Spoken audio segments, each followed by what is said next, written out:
Boa tarde, alunos do 7º ano A e B. Espero que vocês estejam bem, com certeza estão, tá? Tranquilamente aí em suas casas, essa quarentena, resguardando em relação ao vírus da gripe. Vocês já fizeram várias atividades, algumas em sala de aula e também algumas online. E eu venho aqui parabenizar vocês pela boa vontade de realizar essas atividades. Tá? Isso é para ajudar vocês, para não ficarem parados e ajudar no conhecimento de vocês. Tá? Nós, professores, estamos empenhados para isso. E agradecemos, então, a boa vontade de vocês em realizar as atividades. Então, já vamos iniciar agora a matéria do segundo bimestre de Geografia, 7º ano A e B. E a unidade 2 vai falar justamente, sobre a questão populacional. Aqui eu tenho um quadro, Tarsila do Amaral. O que esse quadro mostra pra gente? Esse quadro, o nome dele é A Fábrica. O que eu tenho aqui? Os trabalhadores dessa fábrica. Em questão populacional, o que isso tem a ver? Olha para você ver.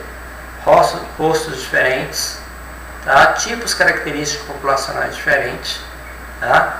Temos negro, temos branco, temos asiáticos, tá? Então isso tudo está relacionado à questão populacional. E nós sabemos que o nosso país ele é feito por uma miscigenação de raças, onde as 3 primeiras raças foram o branco, que foi europeu, né? No caso aí o português. Eu tenho o preto, que é o africano, o escravo lá da África, que veio para a questão da escravatura. Eu tenho o amarelo, que é o índio, que são os primeiros habitantes do Brasil. Então, a partir aí da mistura dessas 3 raças, que é o branco, o negro e o amarelo, deu a formação de sub-raças: mulato, mamelu e o caboclo. E além dessas 3 raças e dessas sub-raças, eu tenho também a vinda lá dos imigrantes italianos que vieram para o Brasil. Tenho também japoneses, chineses. Hoje a mistura de raças no Brasil ela é muito grande. Tá? E é justamente isso que a gente vai ver na nossa geografia do segundo bimestre. Se vocês quiserem acompanhar no livro, lá na unidade 2, lá na página 64, unidade 2, população brasileira, traz justamente o quadro de Tarsila do Amaral, de 1933. Então é interessante a gente observar essas questões populacionais aí. Então vamos lá. Você já ouviu falar em censo demográfico? Trata-se de um dos principais levantamentos estatísticos sobre a população de um país. No Brasil é realizado pelo Instituto Brasileiro de Geografia e Estatística, IBGE, convencionalmente a cada 10 anos. Em 2010 foi contabilizada no país uma população total de 199.755.799 habitantes. O mesmo instituto estimou que no ano de 2020 a população brasileira seria cerca de 212 milhões de pessoas. Quais são as características da população brasileira? Pode-se afirmar que o Brasil é um país diverso em termos populacionais? Como as estatísticas populacionais podem ser úteis à sociedade? Então, esse censo do IBGE era para ser realizado agora no ano de 2010. Por causa da pandemia, no ano de 2020, desculpa, o último foi em 2010, é feito de 10 em 10 anos, seria agora em 2020. Por causa da pandemia do coronavírus, o IBGE decidiu jogar esse censo para o ano de 2021. Esse censo ele serve para quê? Contagem populacional. O recenseador ele vai de casa em casa, onde ele vê quem que mora nessa casa, a idade dessas pessoas, e no final ele solta uma lista completa sobre a questão populacional brasileira. Ok? O que a gente vai ver nessa unidade? A demografia brasileira, no caso da população brasileira, dados socioeconômicos da população brasileira, IDH no Brasil. Esse IDH que a gente já viu, falei para vocês em sala de aula, lá naquele dia que eu passei aquele vídeo para vocês sobre a questão da pobreza no Brasil. IDH é Índice de Desenvolvimento Humano. A gente viu lá em sala de aula como é que ele é feito para ser medido. formação da população brasileira, migrações no Brasil, o mercado de trabalho e o trabalhador brasileiro, a mulher no mercado de trabalho e finalizando novas profissões. Capítulo 5. Aspectos demográficos e sociais. Né? O que são esses aspectos demográficos? Justamente aquele levantamento que é feito pelo IBGE, Instituto Brasileiro de Geografia e Estatística. Aqui eu tenho uma proporção, tá? Lembrando que infelizmente esses gráficos dos nossos livros estão bem atrasados. Eu tenho aqui 2017. Então eu tenho aqui o que? Eu tenho população total, que é de vermelho. Tá vendo? Está em ascendência, está subindo, aumentando. Aqui eu tenho homens, que são os verdes, esses que estão por baixo, e mulheres, esses aqui que estão, esse amarelo que está por cima. Dá para eu perceber que existem mais mulheres do que homens, né? Olha aqui para você ver a proporção. Número de habitantes, 60 milhões, vai até 240 milhões, tá? Porque tem uns anos de 2000 a 2030. O último censo agora será feito agora em 2021. A proporção seria essa em relação ao número populacional. Aqui mulheres aproximadamente 100 milhões, homens 100 milhões, mulheres 110, 115 milhões. E vai subindo, tá? Então por que ele sabe que a população vai aumentar? Logicamente, né? Hoje não se morre mais fácil, tá?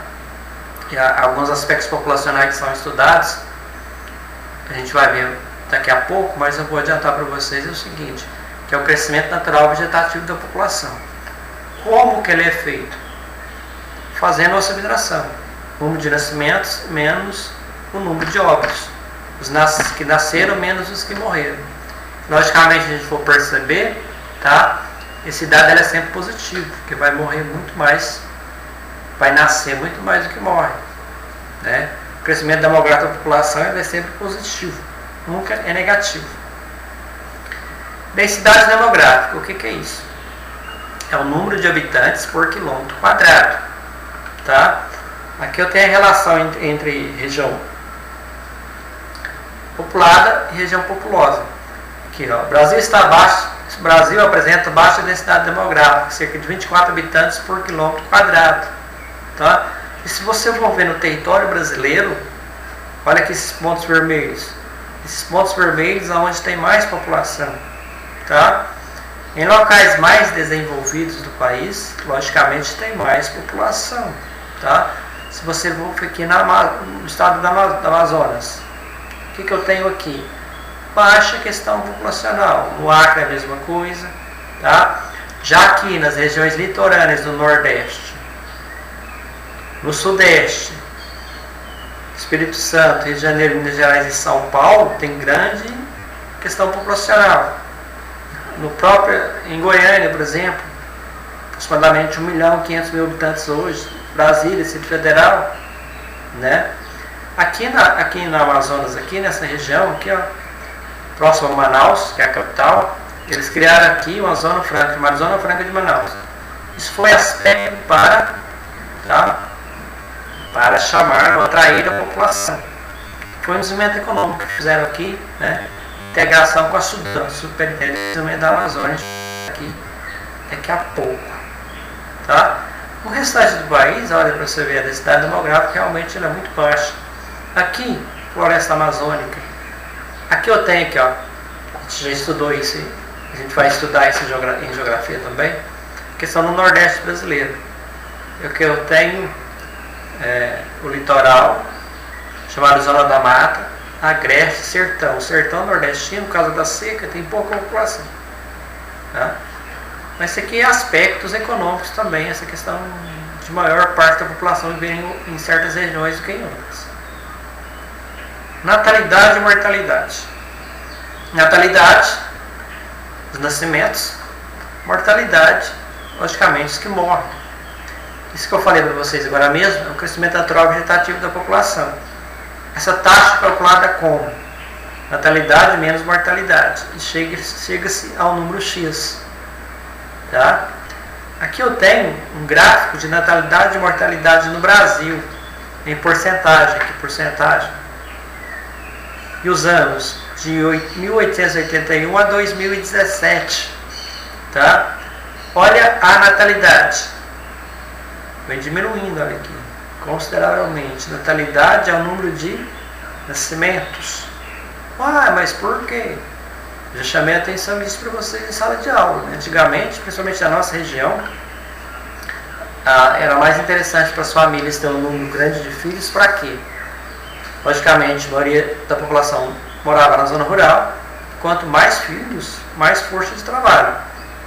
Aí não importava se era homem, se era mulher, tá? Todos iam fazer o trabalho da roça. Aqui, a partir de 1975, aqui, ó, aqui eu já vou começar a ter um declínio aqui, ó, a partir de 1955. Foi declinando, olha que você viu a quantidade que foi caindo. Hoje, no Brasil, o número de filhos por casal, tá? Acho que é 2 e pouquinho, 2,3 filhos por casal. Olha aqui, a mortalidade era maior e veio diminuindo. Aqui eu tenho o que? Um processo de avanço da medicina, né? Que já não tinha tanto assim, né? Por que o crescimento populacional está em queda? Por que será? Hoje, né, pode-se controlar o número de filhos, tá? Isso aqui é a questão do método contraceptivos, métodos que evitam gravidez, tá? Que métodos são esses? Pílula anticoncepcional, tá? Preservativo. Porque hoje as mulheres têm a tendência de ter um número menor de filhos. Porque hoje vivemos na sociedade moderna e a mulher hoje, ela trabalha fora, né? Porque se eu for imaginar um filho, seria o quê? Um empecilho para essas mulheres estudarem e trabalharem, né? E com o passar do tempo, a cada ano que passa, o número de filhos do casal vai diminuindo, tá? Vai diminuindo consideravelmente, porque hoje a mulher está em plena ascensão à liberdade, né? Onde ela pode trabalhar, né? Porque as mulheres hoje ocupam cada vez cargos, né? Que antigamente eram só dos homens, né? Na própria Agência Nacional de Aviação Civil, né? Mulher antigamente podia ser piloto. Hoje nós temos mulheres pilotos de aviões caça da Força Aérea Brasileira, né? Mulher aí que já foram presidente, tá? Presidente da República, são presidentes de empresas multinacionais no Brasil, né? Então isso daí é muito importante, essa questão, essa queda está ligada a essa questão aí, da independência da mulher, né? Mapas de fecundidade e mortalidade infantil no Brasil. Taxa de fecundidade é a taxa, quantos filhos que a mulher tem na sua vida fértil, tá? E mortalidade infantil. Essa mortalidade infantil é medida como quantidade de crianças que morrem antes de completar um ano de idade, tá? Se eu for ver aqui, ó, onde que há menos taxa de mortalidade infantil, região aqui de São Paulo, que faz parte da região sudeste, todos os 3 estados da região sul. A taxa de mortalidade infantil aqui é bem baixa. Esse de vermelho é onde é maior, tá? Rondônia aqui está na região norte, Amapá, região nordeste, Maranhão, Piauí, Alagoas. Então aqui, se eu for vou fazer um estudo aqui, a condição de vida dessa população é muito baixa, tá? Tem um vídeo, não sei se vocês se lembram, chamado A Estrada da Seca, não, a Estrada da Fome, desculpa, Estrada da Fome, onde mostra essa realidade, né? Infelizmente é uma triste realidade enfrentada pelo Brasil, ok? A pirâmide etária brasileira. Essa pirâmide etária quer dizer idade, né? O que eu tenho? Como é que eu vou estudar essa pirâmide etária aqui? Tá? Aqui eu tenho, por exemplo, aqui, ó, Aqui no meio da pirâmide, que eu estou destacando aqui, ó, é a idade. Vai de 0 até 80 anos ou mais. Do lado esquerdo aqui, de azul, o que eu tenho? Homens. Do lado direito são as mulheres. São as mulheres. Aqui a população é milhões. Vai de 0 a 15 milhões do lado das mulheres, de 0 a 15 milhões do lado dos homens. Tá? Se eu for ver essa pirâmide etária do Brasil da década de 80, olha como é que ela era legalzinha. Ela subia, né? Formava realmente uma pirâmide. Agora, olha essa de 2017. Olha a reviravolta que ela teve. Que reviravolta que ela teve? Olha aqui para você ver. Ó. Essa base da pirâmide aqui são as pessoas mais novas. Tá? Olha aqui para você ver. Ó. 10 a 14 anos. Tá vendo que tinha muito? Aqui o tanto que diminuiu. Aí eu vou ter duas perspectivas. Vai diminuir aqui, vai aumentar no meio e diminuir em cima. Agora, nessa pirâmide etária de 2020, sair em 2021, você vai ver que vai ter uma mudança aqui. Tá?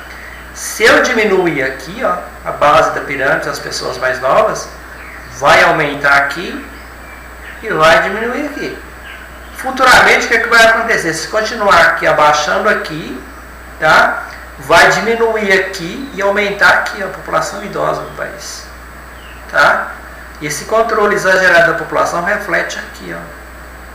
Tá? Ok? Se eu pegar, por exemplo, a pirâmide etária lá naqueles países que estão tendo mais mortes por Covid-19, você vai perceber, né? Lá na Itália e na Espanha, eles tiveram alto controle de natalidade. Você pode ver que a pirâmide etária deles lá, que é onde tem mais pessoas mais velhas, é muito maior. Tem muitas pessoas idosas nesses países, principalmente países mais ricos, que controlam muito a natalidade, e dá problema aqui. Tá? E nós sabemos que pessoas mais velhas, acima de 60 anos com Covid-19, são pessoas de alto risco. Tá? Poderia ser então essa morte de pessoas lá na Espanha e na Itália por essa questão de ser mais velhos aí. Tá? É uma questão importante se perceber essa questão aí. A questão da análise socioeconômica da população. PIB per capita. O que é PIB? Produto Interno Bruto. Tá? O que é o PIB? O PIB ele inclui o quê? Olha aqui a definição. Soma em valores monetários de todos os bens e serviços produzidos em uma área durante determinado período, mês, trimestre ou semestre. Tá? É tudo que é produzido em uma região. Então eles pegam aquilo, tá? Aqueles valores, somam, vê o lucro daquilo e do lucro que teve, o que eles fazem? Eles fazem a distribuição pela total de população que mora naquela região. Você vai ter o tipo PIB per capita. O que é per capita? Por cabeça. Cada pessoa. Tá? Uma das formas usadas para avaliar a riqueza de um país, estado ou município é analisar o PIB per capita, por pessoa de seus habitantes. Para calcular esse índice econômico, divide-se o produto interno bruto pelo total de população. Tá? Aqui, no Brasil, em 2016, o PIB per capita no Brasil foi de 30.407. Esse valor é uma média e não traduz a desigualdade entre os mais ricos e os mais pobres. A maior parte da riqueza encontra-se concentrada nas mãos de uma parcela mínima da população. Não é todo mundo que tem esse lucro de 30.407 não, tá? Porque ele é feito a população total, né? O PIB que teve no ano de 2016 e dividiu pelo total de população, tá? Na verdade, eu tenho uma desigualdade aqui de renda no Brasil gigantesca, né? Lembra da estrada da fome, de crianças lá, famílias que não tinham nada para comer, né? Então, o que isso traduz? É um índice, tá? Essa per capita existiu em 2016, mas não era em conta a realidade, porque ela é feita pelo total da população, né? Era maravilhoso, né? Se todo mundo tivesse uma per capita dessa aqui, né? Incluindo ricos e pobres. A pobreza no Brasil, ela vem crescendo, né? Por quê? Essa pobreza chama desigualdade social. Os países de terceiro mundo, como é o caso do Brasil, ou países pobres, essa desigualdade social ela é assustadora. Tá? Tem pessoas aí que vivem abaixo da linha da pobreza.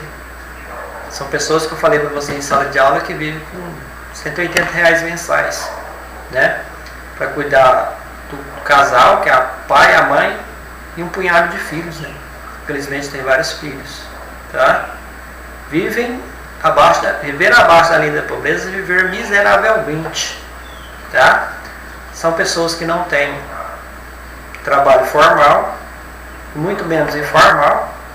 Na verdade, eles vivem numa informalidade, entre aspas, né? Porque vão fazer o quê? Catar latinha, catar papelão, ou seja, trabalhar com reciclado, né?